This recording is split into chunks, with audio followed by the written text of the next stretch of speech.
What's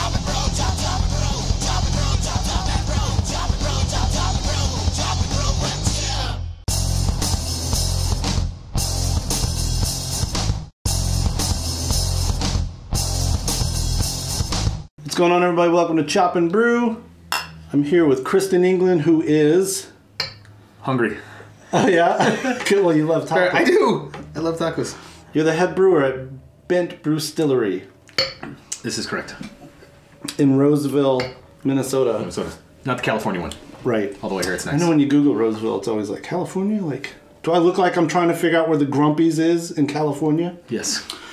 Kristen brought us a beer. We just finished up shooting something for the BJCP real quick, and I asked him to bring a lovely bottle. Tell us about Grape Salad and what this is part of at Bent, the Funked Up program. So yeah, this Funked Up program is my chance to do some funky, crazy, weird stuff that I've always liked doing anyways. And it gives me a platform to kind of just do fun, crazy, neat things. You know, that's maybe a little more expensive or maybe, not that it wouldn't work out, but just, you know, something to try to bring cool ideas together, right? So, came up with the concept of grape salad ages and ages ago when that wrote that thing about grape salad being a thing in Minnesota. I'm from Michigan, and I knew this person was flat out, right? Someone from the big city in New York Times tried to categorize. He basically assigned a trademark dish, a marquee dish from all 50 states, and they assigned Minnesota the land of tater tot hot dish or juicy Lucy's casserole, whatever. He gave us grape salad, and I think the whole state in one WTF. Like, I heard like a from a land of 10,000. What the f's? You know, you would have been. I've never heard this. I've lived here my whole life. You could have found a rubber in the toilet and been less shocked than reading that bull. Like, oh, what? And at first, it was like, you know. Then finally, people were like, no, you should be angry about this, because if you're going to write something like general, which was a good idea, and then what they do, shop it out like, hey, what's famous in your house? I don't know, tennis balls full of cottage cheese? Who the knows what this guy was doing, right? He's got this. Then he came back, and then he got angry about it, and then somebody's like, no, then apologized about it. And I was like, you know what? I have a great idea. Grape salad, because it should be a beer. And this came out just earlier this year, so this has been in the old brain case for a while. 3 years after 3 years, the article. You know, and I called it specifically, if you could read it, Minnesota's famous grape salad, because as everybody knows, Minnesota's famous grape salad. That's exactly what it is, because, you know, if people got so pissed off about it as they should have been, you know, let's make a grape salad that people can get behind. I've had the idea of playing around with white grapes for quite a while, and a nice little, you know, sour. And I was like, you know what, let's do something like that. It's got a solid amount of oats in, because, you know, oats are good for you and they're nutritious, but we can't put that on the label of anything, because God forbid we tell things that are nutritious. So we just, you know, do something a little fun about it. And I want to do something specifically this one with such a cool name that if we do come out with a sour in cans, I want it to be something like this. Something that's entirely approachable. It's definitely sour, but it's not, you know, face melting. It's got a ton of fruit to it. All that little grapey stuff. It's super easy to drink, super fizzy. Super fizzy. Super fizzy. Right? I mean, you could tell if Chip had clean glasses, you could see how not a jiggly head it was. But apparently, the dishwasher, he's got jet dry in there. What kind of grapes? What's the grape treatment? The grape treatment. So you talk nice to him for a while, and then you hit them with heavy metal, apparently, and then they are much more grippy and lush. Italian. There's some Pinot Grigio in there, and a little bit of. Wait for it. Don't remember. No, Pinot, mostly Pinot Grigio. I think there's a little Chardonnay in there too, but no, mostly Pinot Grigio. Because I just liked such a delicate thing, you know. It's kind of, the idea was to kind of go for more kind of like the Vino Verde type, where it's like low alcohol, super fun, very green tasting, that you could just sit there and not think about, you know. It's not super low in alcohol, but it you know, it'll do the job. Yeah. If that's your thing. And also, you know, I'm playing around with doing some kind of method champenois, although I'm pretty sure some is going to get upset that I said method champenois towards this method traditional. Basically carbonating the things in the bottle. I've done it a few different times. The issue is that doing it all by hand makes it exceedingly expensive, which doesn't make sense to try to go out and sell, but to do things maybe at the brewery that people can come and, like, you know, get something specifically for, you know, special occasion or something like that. Not an everyday thing. But, you know, just trying something like this to have it, because this would be cooler, even more carbonated. I mean, like, almost like pour it in a champagne flute. Like bone dry. Oh, bone dry. Bone dry, yeah. I mean, it's dry enough as is, but getting it, and it's super carbonated as is, but doing something really neat and, you know, playing with different techniques from different things and not worrying about, you know, having to go to France and have to come into some sort of agreement, you know, with everything tastes like and it's like, oh, this is great. Oh, well, now we're in agreement that we're kind of making that, but we're not making that. You know?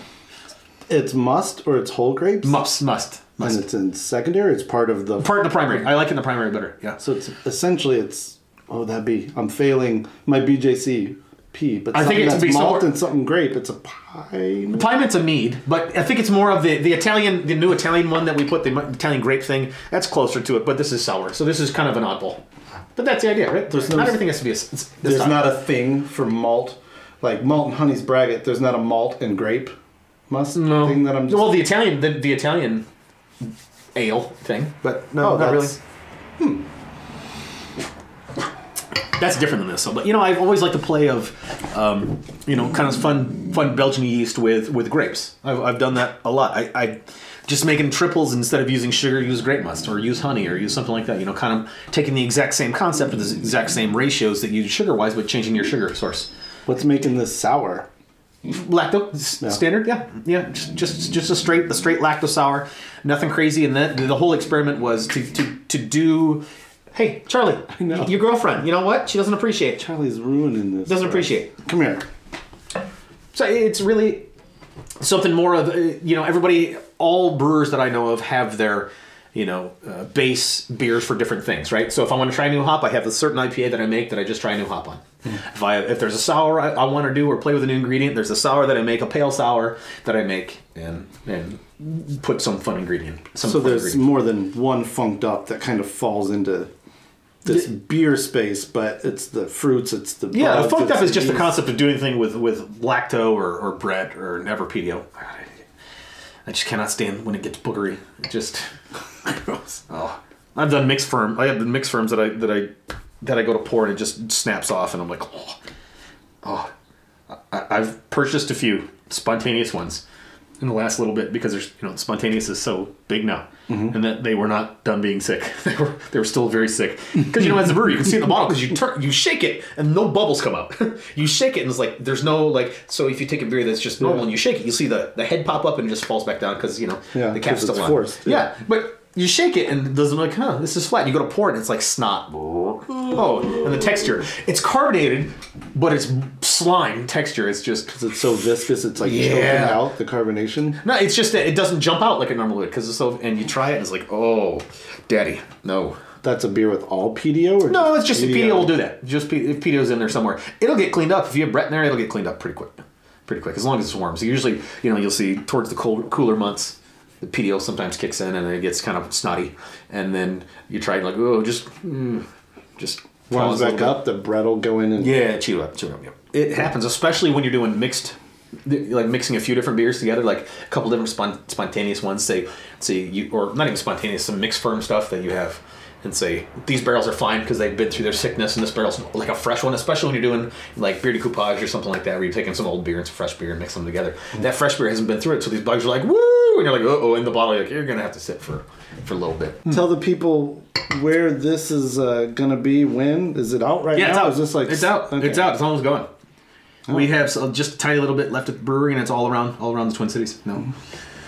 So you can either get it, or you can try to figure out how the heck to make it based on what he just said. It's a sour thing with some grapes. Go. Nah, it's just a pale sour. Yeah. A little pale sour. You know, everything doesn't have to be a style. It's just, you know, I prefer to release things that truly, drinking wise, I would much rather have this thing be 4%, and just be able to just kill it. The issue is though, things that are 4% are looked upon as less worth cost. So as a professional brewer, 5%, 6% specifically, if you hit that 6% mark, 5.5, 6, you're happy. It doesn't taste boozy at all, even if it's nice and dry, and it makes people happy. Yeah, that whole thing of why would I pay the same for a pint of 4% session Do you think that's why session didn't stick around as much as people thought? Right. I mean, you look at you Guinness is what, 4.2%? Nobody ever talks about alcohol. I mean, High Life is 4.5 or 6 probably, somewhere around that. Not light, but just High Life, right? And you know, you never think about that. But the second you put a label on something, it means that, you know, there's Imperial, so now there's Session. It's like, ooh, Imperial means better, bigger, and Session means, you know, less alcohol for whatever reason. And still to this day, in Minnesota specifically, you have things based on alcohol. You go to bars and there's nothing under 8%. You go to bars there, you know, and you feel like, oh, when I go to a bar, I've said this many times, I sit down and I'm like, oh, and I look down and looked at the alcohol. Nope. Nope. Ooh, there. Right? So you're like, I'm going to be here for like 3 hours. So you end up drinking High Life a lot is what you're saying? No, you drink some wonderful pills. Absolutely wonderful pills, especially from, you know, places like Shell's and Fair State and in the Twin Cities anyway, Summit. Some fantastic stuff. You know, it doesn't always have to be pillsy things too, but you know. And then there's a lot of stuff that turns into hop water when you're talking 4.5%, 5%. So it's a completely different world making session-y beers than it is making just standard stuff that most people are used to, because it doesn't play the same. Your hops don't play the same, right? So if you make a beer, it's not just taking the 7% IPA and cutting it in half, making 3.5. Right. With equal, it doesn't work that way. You know, and you know, the sad thing is most commercial brewers, we don't have the ability to test out, you know, a recipe a million times. Right? So you came into the game knowing how to do sessions, or hopefully you picked it up along the way. But then again, if you're trying to sell them, unless you're selling them in your tap room, packaged product, no way. No way. What about when it comes to lower alcohol sour beers, though? You're clearly sour is a little different world. Sour's a little different world. They accept, I mean, because some of the traditional sours like Berliner Weiss and stuff, you're talking 3%. So some of those are absolutely accepted. However, at the price point, or just not accepted. Yeah, if it's coming from Germany, people tasting good. Yes, tasting good. Yeah, exactly. But you know, you're at the point where you're talking, is the beer better at 6%? The answer is no. Is it going to sell better? Yes. You know, as a commercial guy, it's a completely different story. It's like, you know, a lot of us have danced the dance, like, they call it brewers beers because that's the crap we want to drink. It's like, yeah, but then again, we have to sell it. We have to sell stuff, you know. So you have to know your market and sell to your market. If you sit there and start screaming at people, eat the fish, and make them eat the fish, you're like, just bring the roast beef. Okay, nobody wants the fish. Stuff roast. Nobody wants the fish. Just bring the damn beef. The question's not about good, it's about what people want. And you have to give people what they want. We're in a business. And I absolutely get that. But then having a tap room allows you to do the things you want to do. Like this. You know? And I think what is this, 5.4 or something like that? Where are we at? 5.8? 5.8. Yeah, TA is what, 8.9. So nice and tart, but not face peeling. All right, Kris England always giving us more than we thought, more than we expected. I didn't get tacos, by the way. So this shirt's a lie. Get funked up. Stay funked up. I'm sure it won't be the last time we hear from Kris. Oh, I hope so. This is draining. Charlie, resume licking your body. Junk. You just need a ringtone that has him, just the sound of him, like the fizz that comes off the beer along with him in the background, just like he just shot that first. That's what it literally is going to sound like. It's like, the hell is going on in that place? Like, Charlie, what the hell is wrong with you, man? Is your wife eating nachos again? Yes, I think so.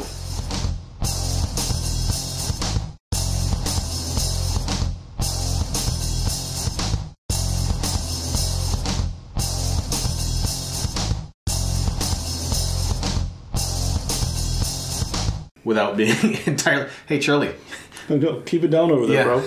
That fun stuff. On sick. I've never heard that phrase. Make sure your beer's on sick. No, sick is sweet. You want it unsick. Yeah, never mind. Just like humans, you don't want them.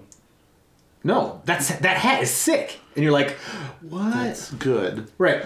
Like back in the '80s when your parents didn't understand that bad meant good. Sick. I'm not as old as you. So sick is when it's cleared up. No, sick is when it's boogery. Okay, so unsick. That's what I'm saying. De-sick. De-sickified. Ooh, that's our new band. It's gonna be sweet. Can I do the turntables that aren't actually turntables? Oh, and have the one thing in here and go. I could be DJ Nana. DJ Fat Proper at your service. Everybody wants to hug me and not listen to my jams. My bangers. Sorry, my bangers. That's another one. Your booger bangers. De-sickify. But my music would have a shirt that said bangers and have like the English sausages on it, and not the dance tunes or sausages coming out of the speakers. I only play like bangers. instead of music thing, like the music notes, you'll see sausages coming out of the. Don't steal my idea. I only play bangers. Bangers. I do. And mash. Your wife's gonna be pissed that you let that thing just sit there. Now it's just down to the Probiotics. Yeah, there we go. Your colon will thank you. Your wife will not. Nope. Danny, gracias para camisa de tacos. Gracias, amigo. From Houston, Texas, man. All right.